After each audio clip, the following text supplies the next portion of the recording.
How did you get through it? What did you use? What kind of techniques? What got you through to the other side of it? Yeah, so it was a mix of things.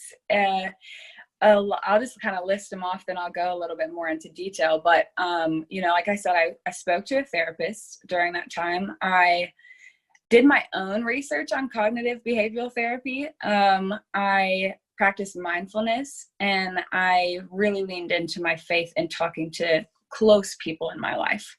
And so it was really important for me to be able to have at least somebody that I could be completely honest with about what was going on and what type of thoughts I was having, because that, I think, is a big thing, is that you feel so ashamed almost. You're like, why am I experiencing this, and why me, and why these thoughts? And if you feel like you can't talk to anybody, then I feel like I probably wouldn't have made as much progress. So just being able to have somebody that you can be completely honest with no judgment was so crucial for me.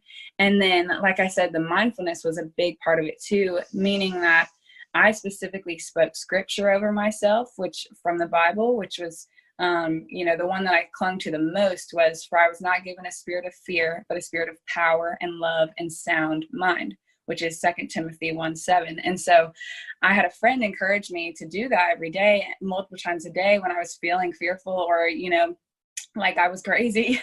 And that verse, it says, no, I'm not that. I'm actually full of love. I'm full of power, and I have a sound mind.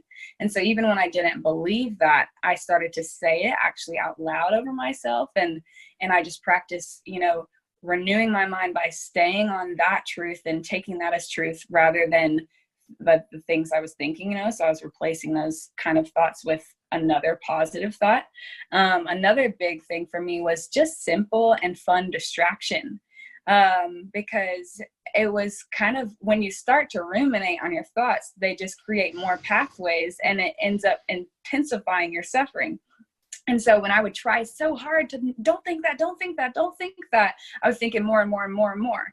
And so what I started to do was, when I would have a thought, I would first take the emotional connection away from it. My therapist helped me with that a lot, knowing that we have crazy thoughts all the time. Everybody has them all day long, but that doesn't mean that they're true. But, people with OCD or anxiety often latch onto them, myself included, at that time, and spin on them and think about them and dwell on them. And then it gets stuck, And so what I would do instead is I would literally visualize myself saying hello to this thought, like it's a movie screen passing through your head, like credits are rolling through, say hello, and then watch it say, okay, goodbye. And like, no, almost accept the thought, not that it's true, but that it's gonna come, and it doesn't have to be scary, And so that was a big thing for me, because I just freaked out whenever things would pop into my head. But as I started to prepare myself and say, okay, this is probably gonna come into my head again, but when it does, I'm not gonna attach fear to it. I'm just gonna say,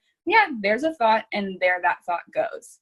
And so I would do a lot of that and a lot of distraction, where, again, if I was finding myself going into a spiral, I would run outside and jump around in the yard, or go call a friend, or, listen to my favorite song, or do something, draw, that brought me back into the physical world, rather than just spending so much time in my brain sitting and thinking.